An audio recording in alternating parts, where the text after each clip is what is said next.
Every team, every topic, everywhere. This is Believe.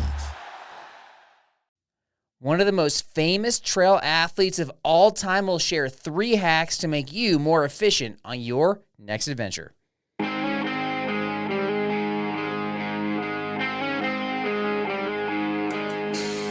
Welcome to the Backpacking Blisters podcast. We are tips and tales with a sense of humor. This episode is brought to you by Enlightened Equipment, makers of the Ultralight quilts that the pros use. Lighten your load at enlightenedequipment.com. With me today is one of Time Magazine's 100 most influential people in the world, a best-selling author, somebody who's covered more miles than a 2004 Honda Civic, the Ultramarathon man himself. Dean Karnazes, how's it going today, sir? I haven't covered more miles than my old Volkswagen camper van. I think it's got to be 250,000 by now. It's still got some life in it. Yeah. All right. So, okay, the Time Magazine thing, super impressive, but does that still hold up against those other, intro descriptions these days?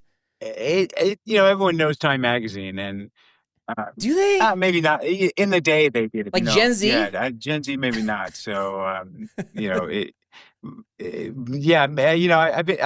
carried the Olympic torch twice. Maybe that would resonate. Okay. I'm trying to think what would resonate. I don't know. I feel like magazines are kind of I don't know about Time, but I feel like they're kind of a dying breed these days. And so I was just curious, how much, I don't know. Do they still do that? Do they still have that ranking every year? They still do it. Absolutely. Okay. Yeah, Gotcha. yeah, they do it, and it's probably lost a lot of its prestige because I think they had, in their day, 60 million readers. But how Time has become. But New York Times bestselling author, maybe that holds some weight. I don't know. In your bio, I read through your bio, and there was no mention of Backpacking Magazine ranking you as the 3rd biggest mile crusher of all time. I figure 3rd is better than among 100, but I don't think Backpacking Magazine gets as much traction as Time Magazine does. So. It's too bad. It's a great pub. I hope it's a really great publication. That's one of my all-time favorites. All right. Okay, so you're mainly known in the world of running and trail running, but you've got roots in Cub Scouts and you've been fast packing lately. Is that correct? Yeah. I mean, I used to bag all the peaks in Southern California when I was what was it called? In between Boy Scout and it's Cub Scout and then Weeblo. And it was a Weeblo, and I remember they gave you this little patch, if you bag to summit. So right. I'd all the San Ysidro Mountains, the San Gabriels, Mount Whitney. I climbed Mount Whitney, I think, when I was 11 or 12, just because I wanted the patch more than anything. Yeah, that's amazing. Yeah, I think I failed on Mount Whitney twice before I finally got to the top when I hit the end of the John Muir Trail. But yeah, just the acclimation was definitely challenging. I think I just went too fast. But yeah, 11 or 12. Yeah, I hiked rim to rim to rim when I was 11. I remember that very clearly in the Grand Canyon. Yeah. Is this your dad taking you on the rim to rim to rim? It was my dad, and then he entrusted me to this Boy Scout leader who had a son who was my age. He was my best friend. So he said, it's a bunch of Boy Scouts. You're kind of young, but you're fit enough. Come along with us. So he invited me along, and it was amazing. Yeah, but I mean, it was a 3 or 4 day trek. It wasn't nowadays what guys are doing in 7 hours or something. Gotcha. That's crazy. And they guard that trail now. They want to make sure you have enough, water and the right gear when you go down. I imagine though, when back in the day that you might have seen people suitcases going down that trail, right? You saw all kinds of stuff, and you saw a lot of people that you knew were going to get in trouble because they're, up at the top and they've got North Face puffy jackets on, and it's the middle of summer because they're kind of cold, a little chill in the air. Right. And they're going to, in August, they're going to hike down to the pit of that thing, and they're going to fry. Right. Okay, well, speaking of all these adventure stories, you've shared a lot of these stories over the years. You've been on a number of podcasts, and a lot of the stories have to do with the races, the Badwater race, and it's kind of the raw struggle of man versus self or man versus God's creation. But I'm really hoping you got one that you haven't shared before. Do you have a crazy or unexpected experience that you've had when you're out on the trail? It could be man versus Sasquatch or whatever you got. Oh, I mean, it was kind of a hairy experience. So I remember being in Patagonia on this this ridge line in the middle of the night. I was doing this 100-mile race called the Patagonia 100. Okay. The wind was whipping up one side, and it was cloudy. The clouds were just rushing up. I know you might have been in such a situation. It was night, so I had my headlamp on, and you're just seeing the clouds going by so quickly. And I thought, okay, Yeah. maybe move over to your right a little bit because, the wind is really ripping up this left-hand side. It's like an updraft. You're going to get blown off this mountain. And I went to take a step to the right and I looked down and it was like a 1,000-foot sheer vertical cliff on that side. And I almost took the step, but something said to me, don't do it yet. Take a glance, a quick glance. So I'll never forget that moment. Yeah. I'm gonna step out of the wind to a windless. Oh wait, no, I'm not going to over here. That's crazy. And that's at night. So It was at night. I mean, it's a 100-mile race, and a lot of people don't realize. When I go like backpacking or trekking somewhere, I usually bed down, either bivvy or take a proper tent. right. But when you do these 100-mile races, you're up all night. So you're slapping on a headlamp. You're running straight through the night, which is a lot different than when you're backpacking. You might hit some nightfall, or you might choose to cover some miles that night if it's really hot. But you're typically not up all night, in the wilderness. Right. Yeah. How often? 'Cause this has actually been a point of contention we've been talking about on our podcast for a while. Is how often have you been like fast packing or backpacking? So you're not in a race, you're not going through the night, but you found yourself not like you need to pull out your headlamp to get to your camp. Like, does that happen very often? Not so much. I mean, not as much as I wish it would happen. Like in the old days when there was not even rechargeable headlamps, where you fumbling around to try to get batteries in your headlamp with it. Right. But playing. Sometimes if you bonk along the trail and you're like a couple hours late, Yes. that might happen. But it's kind of sanitized nowadays. I mean, in this world, unfortunately, we can go into the wilds and still have it's complete cell phone coverage and Right. Starlink if we need it. So it's different nowadays than it used to be. Do you bring Starlink with you? No, I don't. I like to unplug, actually. I like Okay. to even, go places where I don't have cell reception and just not even look at my phone.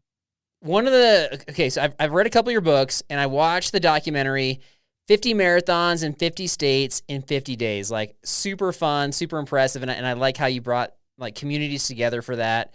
And I mean, you even went on like, what is it? Like the Conan O'Brien, the Letterman show, like having conversations about that documentary and your books. So as I was kind of watching through the different states, you're like, there's 50 of them. So you're not going to like spend time on each state and like the story of each state, because that would go on forever. What was the toughest state that you were happy to say goodbye to? Arizona. Really? Yeah. I mean, I usually like Arizona, but I had run a marathon in Maui. So I was in Hawaii the night before. And then it was really hot and really humid in Hawaii. And we did a all-nighter, like a red-eye to Arizona, to Phoenix. And I thought, oh, this is great. It's going to be dry. I can kind of, regroup a bit. And it was like 105 degrees. And it was a monsoonal moisture. So it's really humid. It was 105 degrees? Yeah, in Arizona. And it was in October, too. So, yeah. That's crazy. Well, wait, where were you? Were you like near Phoenix? It was Phoenix, yeah. It was outside of Phoenix, yeah. Yeah, that's tough. 105 degrees. That is crazy. Okay, I could understand that for sure. And that was marathon 19. I mean, I thought I was going to die on that marathon, and I kept thinking to myself, you got to do this for 31 more days. Right. That's why it was not just physically taxing; it was mentally overwhelming. Oh, it for was sure. psychologically really heavy. Yeah. But just even like the stark contrast in climates. Like I remember I went, so we flew to Australia and they have opposite seasons. And so I'm coming from a very dry climate in Colorado. We flew to a very like subtropical climate in Australia. And like for the first couple weeks, I was so lethargic. I just had no motivation. I just didn't want to move because my body wasn't used to it. And so you're not changing seasons, but you're changing like humidity to lack of it. That's got to be super taxing. Yeah. And I mean, it was snowing on us in Alaska. And the next day, so it was kind of like changing seasons. It was just the body was completely out of whack. Yeah, yeah. And that, by the way, that documentary is on YouTube, so you can like just straight up watch it on YouTube. Yeah, check it out. Super super fun watch. Okay, so because you've had all these experiences, like I don't want to pass up this opportunity to tap into your experience and your expertise. So you figured out ways to move efficiently through the backcountry, overcome challenges, reach the end of the trail like faster or better than most people can. If you don't mind, can you share with us 3 or 4 hacks that have worked for you over the years to help you do this? Yeah, well, I mean, there's 2 different schools of thought. There's light is right Okay. and go light, freeze at night. So try to find the balance between the 2. But, anything on your pack that is not necessarily, even the pull tabs. If you're not using the pull tabs, reduce weight. Okay. Get your weight down. When you say pull tabs, like on the zippers you're talking about? Yeah, and the zippers, anything, any extra baggage, extra straps, like the length on the strap, cut it. So you're already starting off, I imagine, with like a pretty ultralight pack, and then from there you're reducing the weight. Reducing even further. Okay. Yep. And psychologically, you just know you're going with the lightest pack possible. And then the other thing is, be one with your pack. Become one with it. Like learn its nuances, and it's going to be your best friend or your worst enemy. I used to run to the supermarket and put groceries, all different sizes, like jugs of milk, bread, trying to make it as miserable as possible and finding a balance with your pack that was comfortable, because that you're really relying on your pack. Wait, can I talk to you about the grocery store experience real quick? Yeah. One of the tips I've given over the years for like how to train efficiently for a backpacking trip is you got to take advantage of every opportunity. And so when you go to the grocery store and you're shopping, especially when you got kids, like sometimes you're there like 30 minutes, sometimes longer. I'll bring like not a full-on backpack, but just like a backpack, and I'll throw some weights in there and shop with the weights in my pack. Good idea, bad idea? What do you think? Well, I mean, great idea. And I guess I should clarify that I would run to the store with my pack empty. Okay. Empty. And then, and this is like 10K. And then I'd shop, fill it up, and then run home.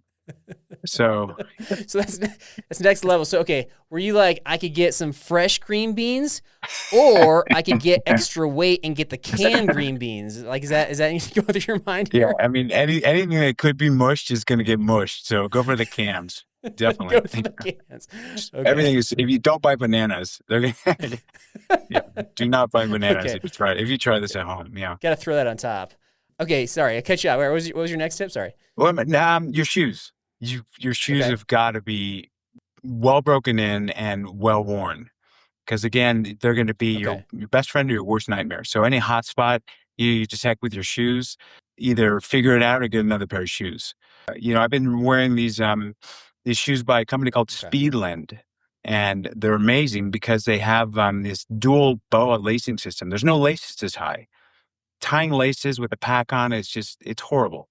So you either got to take your pack off, you try to bend over, and everything shifts forward. You know what it is when you bend over. So find a pair of shoes that is efficient, that you can work with, and that are comfortable.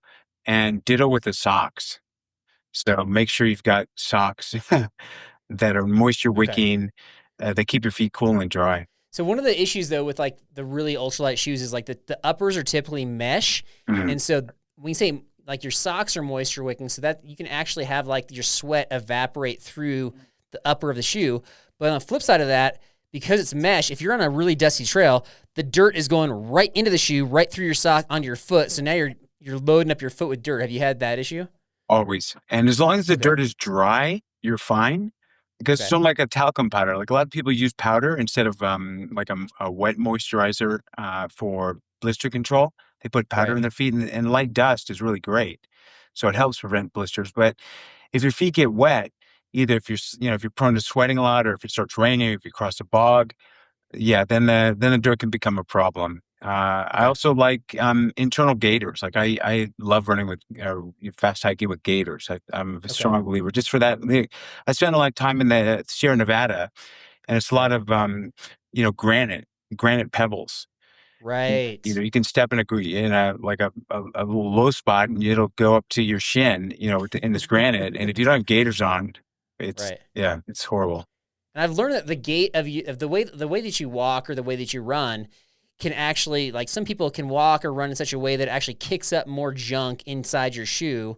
And so, like, some people just need to have gaiters, otherwise they're going to be constantly digging stuff out of their shoe. Yeah, gaiters are great. And, there are scree gaiters that, if it's not a dusty trail, that just keep the little pebbles out. But to your point, if you're on a dusty trail, you need like a Gore-Tex or some next level gaiter that's going to keep the dust out as well. Okay, so going light and fast there, and in support of backpack training at the grocery store. Yeah, and then last thing I'll say is, for the trails is poles. Okay.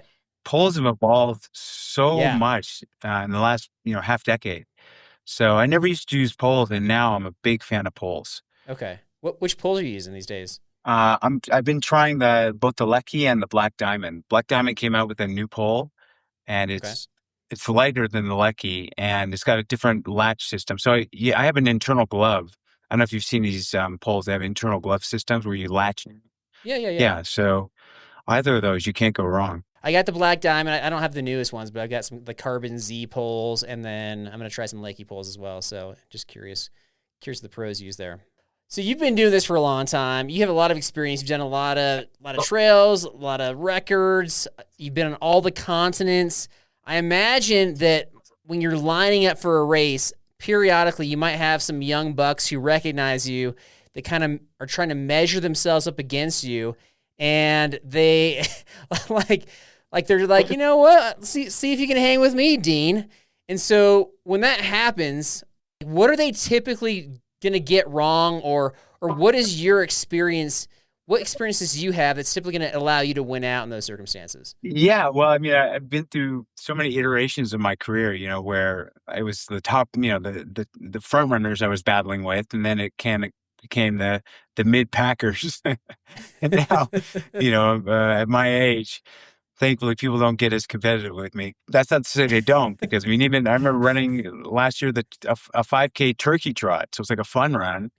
And yeah, I was coming into the finish, and the guy saw me passing him, and he looked and he saw where he was, and we're this dead out 100-yard sprint, dash to the finish to win the turkey. I mean, to place. We weren't even winning. We were like, top 100 maybe. That's hilarious. But so I still get it a lot. But the other thing, the phenomenon I've noticed is a lot of my peer, even a little bit younger than me, used to say, "Wow, I read your book, and it was like unbelievable, and it got me into running." And now it's like your generation saying, "Hey, yeah, I remember my dad read your book and he told me all about you. I was just a kid, but I remember him telling me about you." Wait, aren't we the same generation? Are you Gen X or are you baby boomer? I'm at the very last end of the baby boomers. Are you? Okay, so, I guess we're not then. I'm Gen X, so that's funny. Yeah. My dad would not have read your book. He was not a runner. I always save some gas in the tank for, the last 10% of the race, however, whatever race it is. So to me, it's people, usually the faster guys and the kids are ahead of me the whole race nowadays. So I never see them. Okay. If someone wants to do battle with me, I've kind of, sandbagged for the first 90%. And I've got a lot of gas in the tank ready to go. So always, I'm ready to rumble in the last 10% because I've learned so many times people are going to rate you. As soon as they see you, they're going to say, "Oh, that's Dean Karnazes. I got to beat him." And they're going to race. So I have a strategy. Are they, do you think they're targeting you specifically? Because this is years ago, but I was with a buddy. We finished a mountain bike ride and the last half mile was just pavement. And so we're going very leisurely and we're just talking side by side. And some guy goes zooming by us. And I was like, you know what? I told my buddy, I was like, I bet you if we catch up to that guy and we pass him, he's going to chase us. And so sure enough, we just took off, we passed the guy and the guy's like, "Oh," and he's like, "You can't do that." And then he chased us to the very end. I just feel like there's this innate, I got, somebody's passing me. I can't let them pass me. Right. Yeah. And I want to be the guy that, that passes you that can keep it up though. Yeah. Because fair enough. Okay. Yeah. But I mean, I think it's kind of comical. I'm not that competitive to beat someone. Right. No, yeah, we thought it was funny too, for sure. And maybe we're fighting for an age group, age category win, but, I usually win my age category and almost every race I do. And honestly, the only people that care about who's winning your age category is people in your age category. All 5 of us, old geezers. Yeah. Okay, it's time for our Summit question. The Summit question of this episode is brought to you by Summit Something. Let's be honest, those cardboard Summit signs have had a good run, but your accomplishment deserves better. Mark your moment with a Summit flag. Summit Something makes ultralight, packable Summit flags that help you celebrate the moment you finally reach the top. They're custom designed specifically for each summit to become a keepsake you'll want to display at home. I brought them to the Half Dome Summit a couple months ago, and they were a hit. And now Summit Something has been adding new adventures to the collection.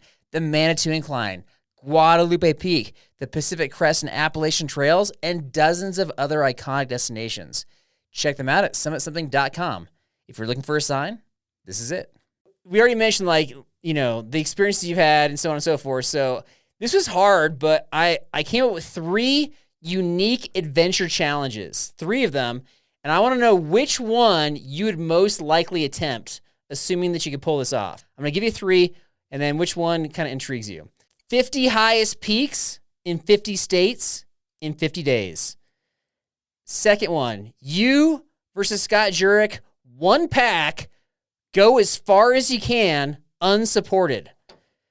And the third one, fastest known time circumnavigation of the moon.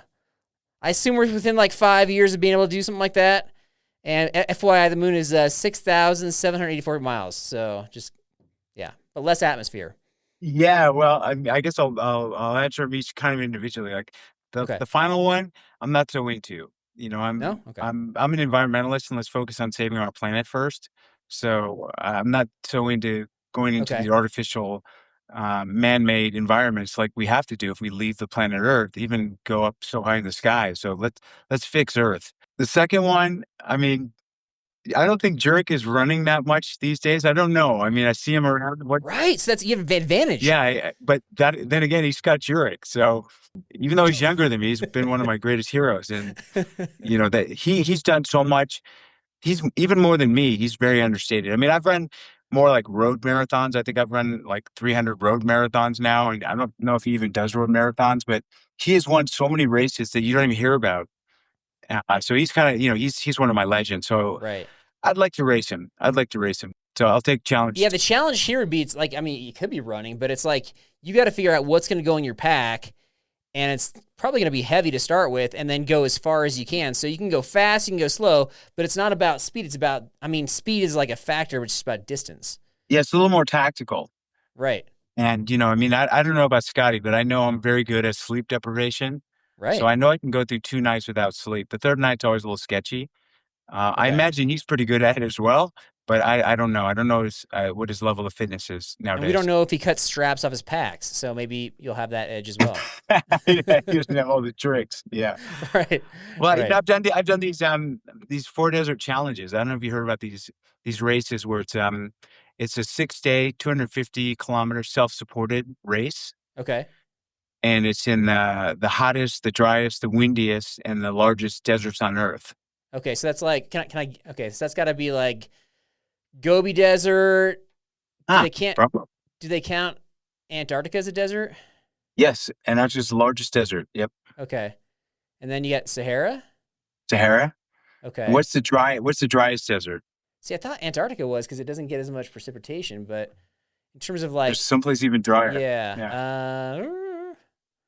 Like the Kalahari Desert. That's a good guess. Atacama. Oh, yeah, I would not have guessed Atacama, yeah, in South America, in Chile. Wow, okay. Yeah. So I'm used to running, racing these 6-day events, and, you're eating freeze-dried food, you're eating camper food the whole time. All they give you is 3 liters of water a day. Okay. But everything else you got to supply. They pitch a tent for you as well. So you get a tent, but, if you want a pad, you got to carry it. If you want a sleeping bag, obviously, because it was over 100 degrees during the day, and they get below freezing at night. Wait, is 3 liters of water enough? Did you know that driving under the influence of marijuana is illegal? Driving high will get you a DUI. And if you're wondering if law enforcement can tell you're driving high, well, everyone else can. Friends? I can tell you drove high. Parents? I can tell when you drive high. Relatives? I can tell. You drove here high, didn't you? So what makes you think law enforcement can't? I can tell. If you feel different, you drive different. Drive high, get a DUI. Paid for by NHTSA. If you're small like me, it is. But you're not showering. I mean, all you're doing is drinking. Dean, I'm going to put you through the lightning round. Coming up right after this. The lightning round is brought to you by Magnet Designs. Check out the Bend Alpha pants that can do just about anything. Camp pants? Check. Joggers? Check. Base layer? Check. Hiking pants? Check. They're breathable, ultralight, hydrophobic, and compressible. These are different than any others you've seen. This is a livable garment that works just as well off the trail as it does on the trail. And they're between 3 and 5 ounces. Check them out by Googling Magnet Designs. Here we go. All right, Dean, you got 1 minute to answer as many questions as you can. Timer starts after I ask the first question. Are you ready? I accept the challenge, sir. Yes, I like it. Okay. All right, what is the single hardest event you've ever done? The Atacama Crossing, 6-day self-supported 250-kilometer race in the Atacama Desert, driest place on earth. The current running shoe you wear? A shoe called Run Speedland by Speedland Athletics in Portland, Oregon. A non-running skill you have? I'm a writer. I'm a fairly decent writer. Yeah. A food you hate? Oh, anything processed, anything made by a machine. A recent movie you've seen? The Odyssey. The Odyssey. I'm great. Yeah. Your favorite flower? The poppy, California poppy. A nightmare you've had? Running, but not going anywhere. The most plausible conspiracy theory out there? Plausible? There are aliens taking over the planet. Yeah, I believe that strongly. Little green men. And Yeah. So of all the conspiracy theories, you think there's like aliens pulling the strings behind the scenes? I think you're one of them. Beware, folks. Okay. You had some really interesting answers. Okay, so we mentioned the Atacama Desert Crossing. That is crazy. Wow, what else did you have? The nightmare was like you're running, but you're not moving. Yeah, like someone's chasing you and you're running and you can't get away. You're not going forward. Yeah. Who do you think's chasing you? Myself. It's, my demons. Just like, I didn't know if there was like pressure from races or like performance pressure or something, because people have they've, heaped expectations on you to do whatever. Like, I didn't know if that was part of that. No, you're narrative. too young to realize that as you get older, staying happy is more difficult because you start dwelling on all this, how bad a screw up you are. So it kind of weighs heavy sometimes, but. So, so you feel like so all the mess ups are kind of like a burden upon your shoulders versus like, I don't know. There's some folks that kind of like get to the point where they're just like, I just don't even care anymore. It's just like they're like, I am who I am. People know who I am. So like either accept me or don't accept me. That's kind of the other way, right? It's kind of, it's, the people you've hurt, it comes back to haunt you. And, we're all, okay. We can't lie to ourselves. You can say, oh, it's just who I am or this or that. Right. But as you get older, you're less apt to make excuses about yourself and your own behavior. So, my motto is, that's very true. Keep a twinkle even as you wrinkle. So, Yeah, that's true. I mean, we're imperfect people, so we're going to have those burdens and those regrets and things like that. Okay, skill you mentioned you have. So like you're a writer, like you have published books. Are you writing anything right now? I'm always working on a new book. Yeah, so I'm writing a new book. It's Okay. It's like the greatest running stories of all time. So it's through history, some of the quirkiest, the most impressive, the craziest. I interviewed this woman, I can't remember her name now, but she set the FKT on I think it's the Grand Canada Trail. It's the longest trail on earth. It's like 14,000 miles, this trail. And she thought it was going to take her 6 years, and it took her 14 years. She was out there trekking for 14 years. And I'm like, how do you come back? She had to like stop and work and get food and all that, right? No, she sold her house. Okay. She said, I'm committing to doing this. I'm going to do a through hike of this trail. I'm going to be the first person. And it just dragged on for longer and longer. Right. And she just stayed committed, and people heard about her. They're bringing her food. And then she tried to come back to her normal life in Canada. I'm like, how do you do that? For like, 14 how do you years, come back to, I think she was from Vancouver. Okay. That's crazy. Okay, so like you obviously have, with the running background, like your books are going to most likely be running themed, but you're not working on anything like the next Harry Potter or anything, are you? Yeah, I mean, I've done. I wrote a screenplay about Socrates, this philosopher. Yes, so I wrote the screenplay, and I've got it sounds so cliche, but I've got a Hollywood agent that is shopping it around. I'm writing another screenplay based on the athlete, the ancient Greek foot herald, Phidippides. You probably know the marathoner. Yeah. So it's a dramatization of his life. And, he supposedly he died at the end of the marathon. So Right. the whole telling of the story. Dude, okay. So you have an agent that's actually shopping that around. That's interesting. Okay. Mm. If it gets picked up, you have to let us know. We'll have to share that on the podcast or talk about it more or something. That's really interesting. Okay, you got a lot going on. Speaking of that, so is there anything that you've got coming up, like whether it's anything that we can look forward to as far as any releases or any way we can follow you or find out about the books you've published already? Like whatever you got. Yeah, I mean, just say to Chat GPT, Dean Karnazes. Someone said if you just type in Dean in a Google search engine, my name is the first that comes up. So, I've got a website. I'm on social. My books are on Amazon. Okay. And check out my books. I think you'll be impressed because I wrote them myself. I didn't use a ghostwriter. I know, and they were good, man. Like very compelling, and the storytelling was just very dramatic. And I loved it. It was really good.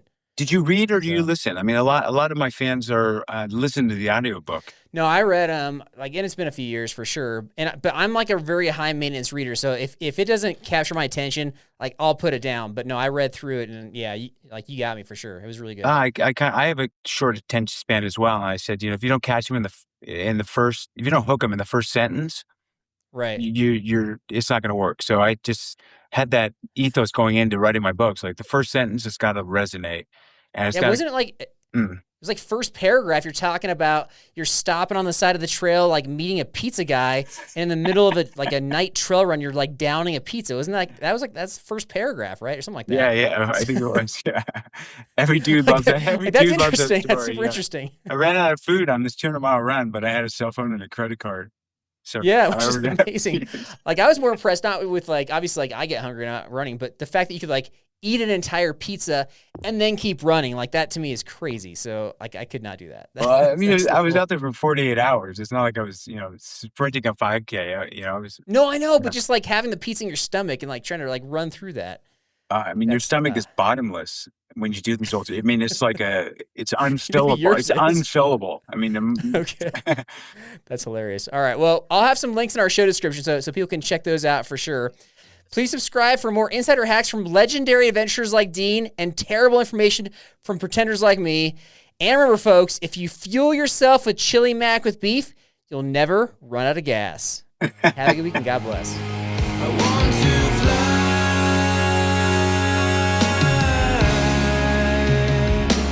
around the world. If you like the show, please take a moment to rate, review, and subscribe. It really does help the show to grow. Thank you for listening.